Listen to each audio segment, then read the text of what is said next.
Arrancar una nueva sección para mí siempre es motivo de gozo por varias razones. La principal de ellas, por lo que significa. Significa que el programa está vivo, que el programa evoluciona, que el programa busca nuevos contenidos para vosotros y eso está muy pero que muy bien.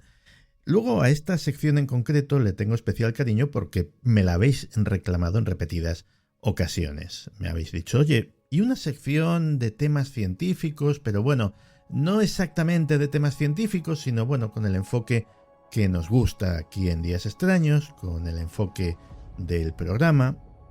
Y luego la persona que la va a hacer también es una persona que me habéis reclamado. Su primera intervención no fue hace mucho en Días Extraños, pero resulta que gustó tanto que me habéis reclamado tan repetidamente su vuelta al programa que no he podido hacer oídos sordos a esa petición.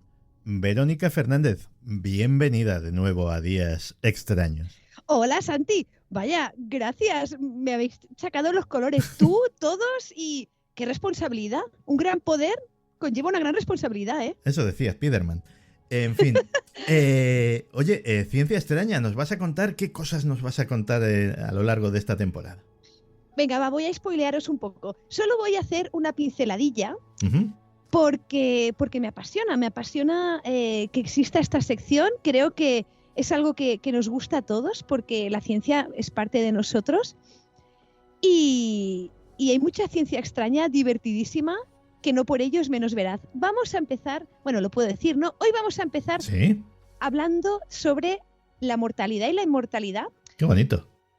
Sí, vamos a celebrar que este mes es el mes tradicional pues de Halloween, la noche de los muertos, etcétera, etcétera. Y pensé, conjuntamente con Santi, que sería muy buena idea hablar de esos límites de la mortalidad.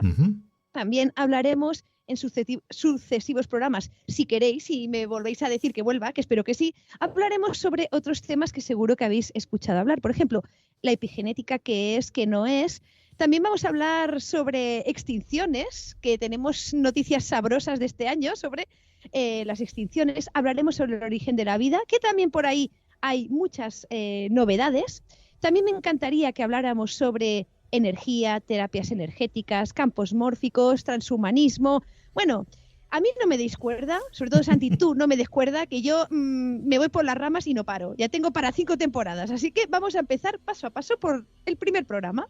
Pues el primer programa va a tratar de inmortalidad, el viejo anhelo de la humanidad y un anhelo inútil, absolutamente inútil, porque yo siempre lo he señalado, todo, absolutamente todo, tiene un final.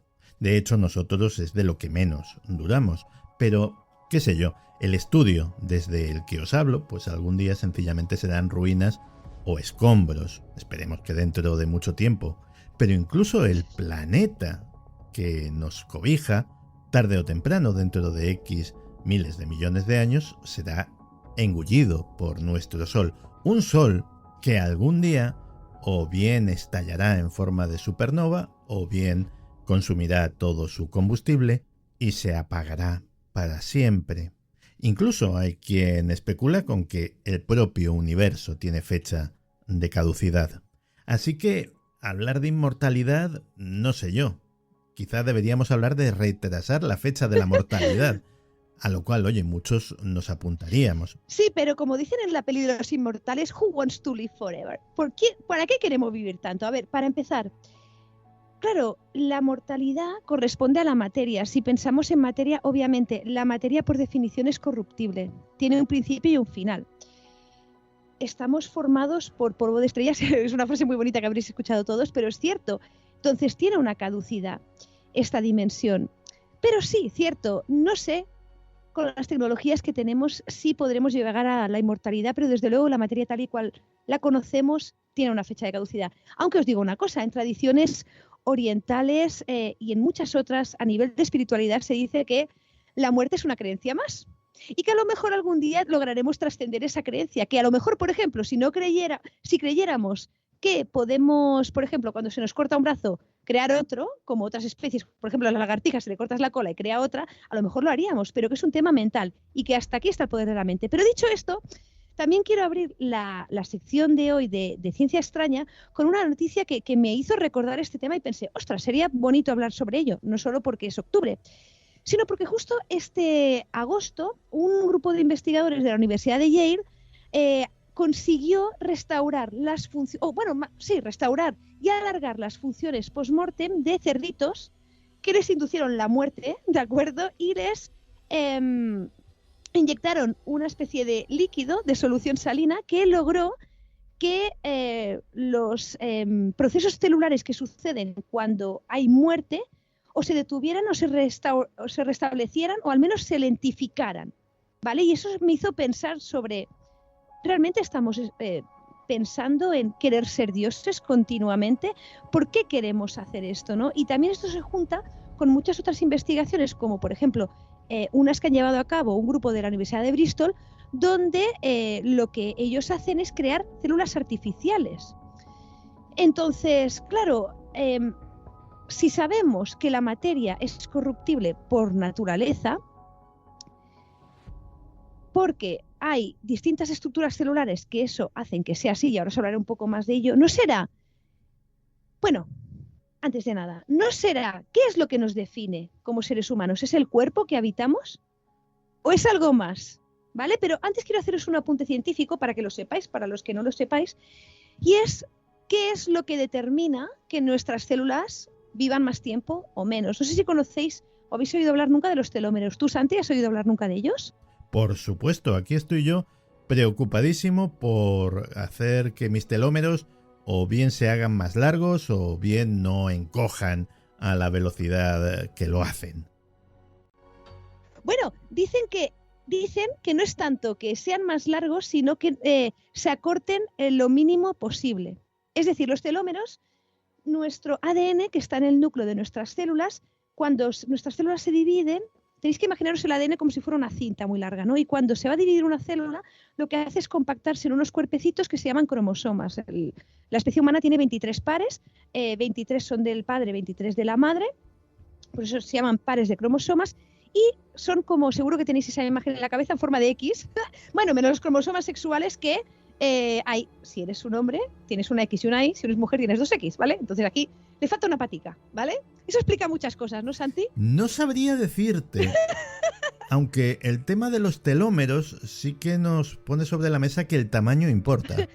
Sí, realmente los telómeros están en los extremos de las patitas de los cromosomas y entonces eso hace que proteja el ADN de dentro del cromosoma. Los telómeros en sí son secuencias genéticas de ADN que no codifican, es decir, que no, a través de la cual no se crea ninguna molécula. Su función es hacer como de taponcillo, como para evitar que se deshilache, ¿no? Sí. El cromosoma. Entonces, nuestras células no se dividen de forma continua y limitada, y eso ya sería el colmo de la inmortalidad. No, sino que tienen fecha de caducidad.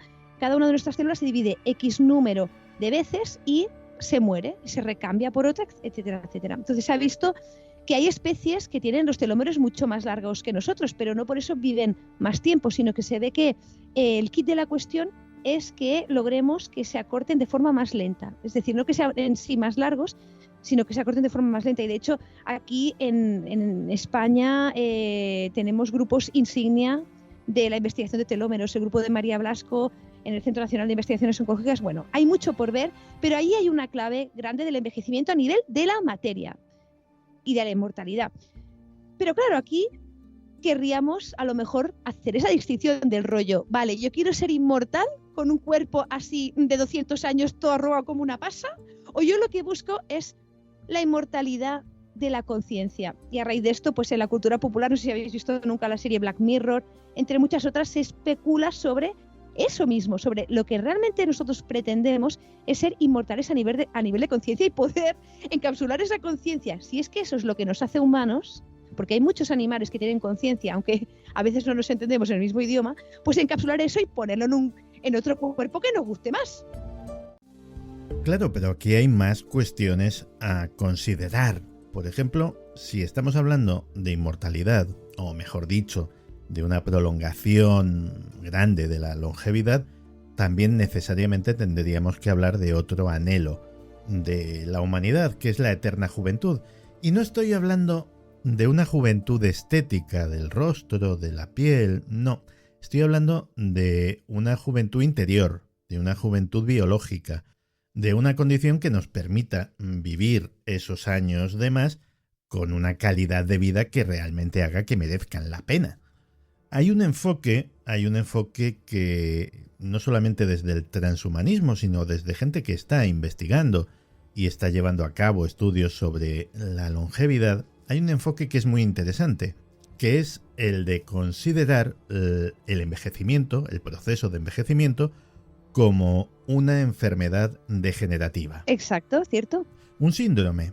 Y como tal síndrome tiene una serie de causas y una serie de síntomas que se pueden ir, digámoslo así, desglosando, que se pueden ir tratando individualmente, y aquí hay algunos éxitos. Totalmente de acuerdo. También aquí tiene que entrar mucho en juego descubrir o poder lograr recambiar las partes que nos vayan fallando.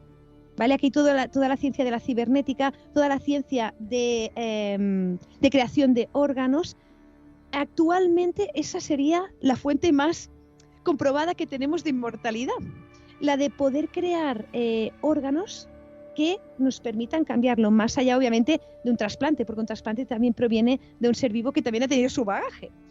Y aquí entra pues toda la tecnología de impresión 3D en biológico, ¿no? De lograr hacer esas células y luego organizarlas en ese órgano. O directamente, o sea, también en la parte del transhumanismo. Tenemos que tener en cuenta esa parte de cambiar directamente rollo cibernético, que también es algo que se ha especulado muchísimo. ¿Por qué no? A lo mejor es recambiar esa parte funcional de carne y hueso que forma parte de nosotros. Pero claro, aquí hay un punto que es curioso y es el de la conciencia. O sea, la conciencia aún no se sabe. Bueno, y esto lo hablamos en nuestra primera entrevista, creo un poquito, pero podemos hablar largo y tendido. Hoy no es el día, solo hago una pincelada. La conciencia no se sabe aún dónde está. Parece ser que no es un subproducto del cerebro y parece ser que está en todas nuestras células de alguna manera. Imagínate, si cambiamos una parte del cuerpo por otra que no tiene esa conciencia, es como si hubiéramos perdido conciencia. ¿Me explico? Sí, del mismo modo, ha habido casos, seguramente los habrás escuchado, Santi, de personas que han recibido órganos trasplantados y han empezado a tener alteraciones en el sentido de comportamiento, de gustos, de sueños. Hay literatura al respecto también. Entonces, claro, eso también plantea nuevas cuestiones éticas que iremos solventando. Pero a día de hoy... Y filosóficas. Filosóficas, bueno... Está la famosa paradoja del barco de Teseo, que decía el filósofo que, bueno, pues Teseo iba con su barco, con sus viajes, y de vez en cuando pues se deterioraba algo, pues había que cambiar una tabla, había que cambiar el mástil, había que cambiar una vela, había que cambiar el timón, y llegó un día en que todas las piezas se habían cambiado. Y entonces la paradoja era, ¿el barco de Teseo sigue siendo el barco de Teseo? ¿O ya es otro barco? Eso, bueno, filosóficamente tiene su aquel, ¿eh? Bueno, también tengo que decir una cosa. Se supone que todas las células del cuerpo cada 7 años se van cambiando. O sea, de forma constante. O es como, por ejemplo, el relato de Isaac Asimov del hombre bicentenario, que también luego se filmó una película, donde empezamos por un cyborg que acaba siendo humano. Y también hay un debate ético, ¿no? En esa película de qué es ser humano, qué no es ser humano, ¿no? Final. Pero bueno, actualmente... si queremos lograr la inmortalidad lo tenemos un poco chunguete, ¿sabes? Y lo que hacen las personas es, bueno, pues si ahora no podemos ser inmortales, a lo mejor en el futuro lo podremos ser. Y aquí surge lo que es el tema de la criopreservación humana, que es un tema súper curioso, que por cierto, Walt Disney no está criopreservado, no. Es un mito urbano, pero no está, que no sepamos, dicen que no, pero... Y es muy curioso, ¿por qué te digo esto? Hasta el día de hoy se pueden criopreservar células individuales, por ejemplo, bueno, lo sabemos, óvulos, espermatozoides para hacer fecundaciones in vitro, también pequeños tejidos, ¿de acuerdo? Cuando estoy diciendo esto, estoy diciendo que se pueden congelar y descongelar y siguen vivas, ¿vale? La investigación biomédica es hiper común, que congelamos y descongelamos células y las volvemos a descongelar para poderlas cultivar. Pero cuerpos enteros hasta la fecha aún no se sabe. Y es muy curioso porque en el año 62, a raíz de unos escritos de un libro de un profesor de física que era Robert Ettinger, en 1962 especuló si sería posible que nos criopreservaran, ¿de acuerdo? Para en el futuro descongelarnos así tal cual y curar enfermedades o alargarnos la vida con las tecnologías del futuro. Y desde ese año se empezó a especular y se empezó a querer poner en la práctica. De hecho, el primer intento de persona criopreservada, que aún está criopreservada, fue la de James Bedford. No sé si conocéis su historia. El primer ser humano congelado era un señor de 73 años ya, que tenía un cáncer que en ese momento era incurable, con metástasis. Y pues en esa época, desde que hubo esa teoría de ese libro, de ese autor, hasta que se fue a congelar la primera persona, que actualmente aún sigue congelada, se especuló cómo se podía llevar a cabo, y piensa que en los años 60 los medios eran rudimentarios para llevar esto con un mínimo de garantías. Entonces hubo distintas tentativas y hasta encontrar un voluntario o una voluntaria que quisiera hacerlo tardaron. Entonces encontraron al señor Bedford, que él dejó, que él quería pues, ser congelado, y así se hizo. Desde entonces hay 7, hasta la fecha que yo sepa, 7 lugares donde pueden criopreservarte si tú lo deseas, si tú pides ser criopreservado, pero aún no se ha comprobado ni en animales más pequeños, que también están criopreservados. Hay como 300 humanos criopreservados actualmente, unas 200 mascotas de todo tipo. Aún no se ha logrado comprobar, o al menos congelar y descongelar a alguien, aunque sea un animal pequeño, entre comillas. Y eso es muy audaz. Es muy audaz, porque claro, ¿qué pasará si alguien quiere descongelarse? ¿Podremos descongelar a esa persona o a ese ser? Pues precisamente estoy pensando en este primer congelado de la historia y desconozco si ya en aquella época le sometieron a algún tipo de criopreservación, porque si lo congelaron tal cual, me temo que ni por esas, porque bueno, pues la congelación produce una serie de cristales de hielo dentro de las células que básicamente las destrozan, y no sé yo si esta criatura en ese caso sería recuperable. Bueno, sí. Bueno, en su caso fue rudimentario, pero sí que le hicieron un proceso en el cual le metieron un líquido anticongelante. Entonces, en su caso fue como, por así decirlo, la primera persona con más garantía. No fue una congelación, sino que fue un poco más sofisticado.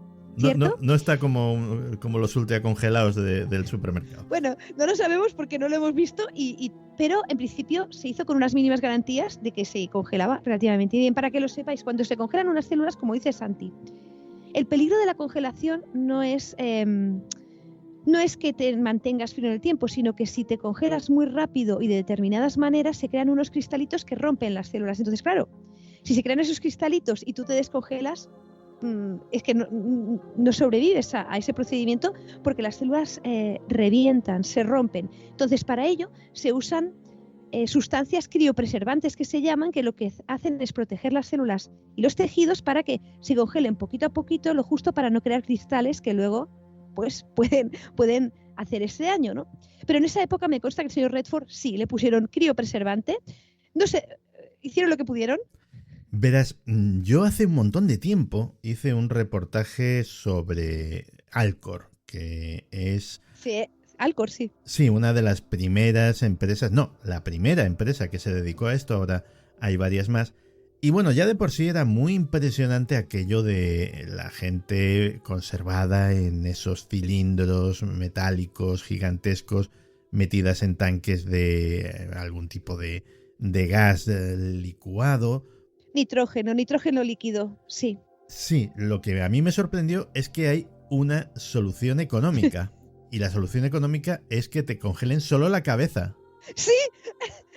Claro, y a mí esto, digo, vamos a ver, mucho tiene que avanzar la ciencia, porque no se trata solo de despertar a esa cabeza, sino que luego habrá que dotarla de un cuerpo. Esto me recuerda a Futurama. ¿Tú habías visto nunca Futurama? Sí, por supuesto. Que a nosotros, en mi familia nos encantaba, que tenían las cabezas de los grandes avatares ahí en una pecera.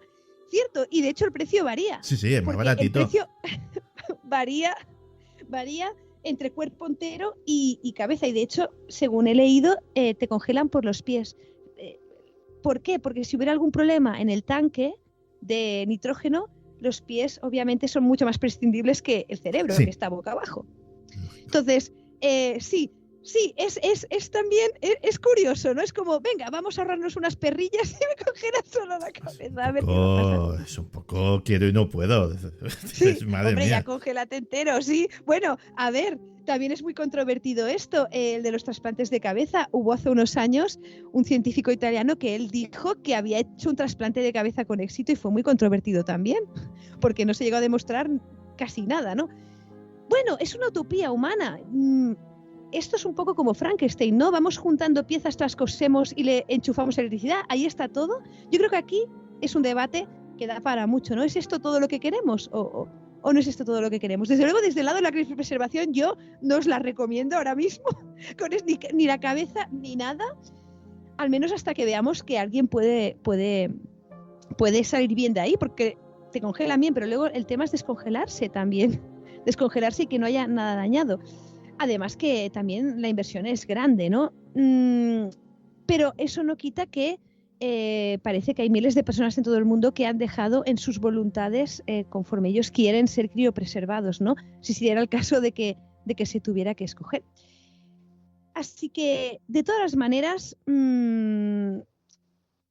ahora mismo vivamos con la carne que tenemos, porque no sé hasta qué punto la vamos a estirar, pero desde luego a nivel científico podemos alargar las cascadas de señalización de una muerte celular, como decíamos al principio, podemos alargar, yo creo que sí, que la vida humana, realmente esa esperanza de vida la alargaremos con calidad de vida. No estoy hablando pues de llegar a los 200 años y estar hecho una defesio, no quiero decir que tener buena calidad de vida, pero recordemos que los procesos de evolución, o sea, como especie humana llevamos 2 millones de años aproximadamente. O sea, parece mucho, pero no es tanto. No es tanto.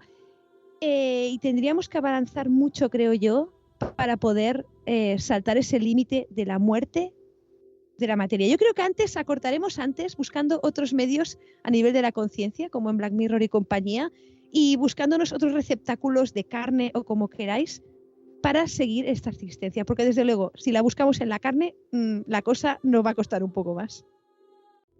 Hay una polémica entre compañeros tuyos, biólogos, que a mí me parece muy interesante, que es que unos dicen que hay un límite, que hay una barrera invisible, que pueden ser los 120, los 130, los 140 años, pero que más de eso no se puede extender la vida humana nunca. Y luego están los optimistas, los que dicen que bueno, que esa barrera pues no, que con los medios adecuados, sabiendo cómo, la vida humana podría extenderse de forma absolutamente indefinida. ¿Sabemos cómo está esta cuestión ahora mismo?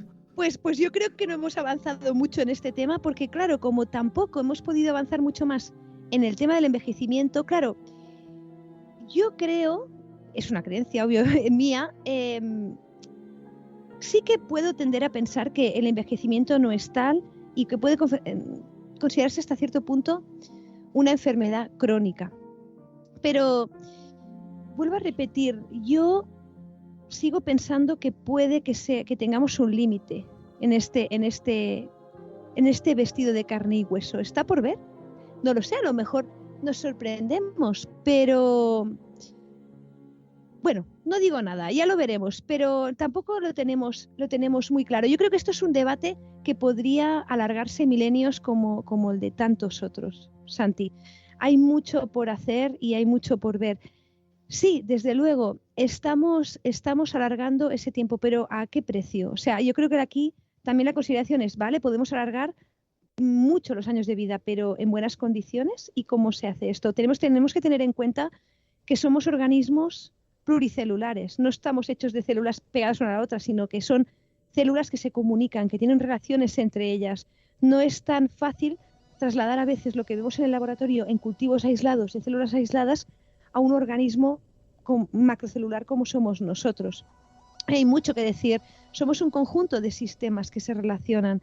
Entonces, bueno, Ya lo veremos o no lo veremos, Santi, tú y yo, no sé, o a lo mejor nos encapsulará la conciencia y lo veremos desde otro lugar.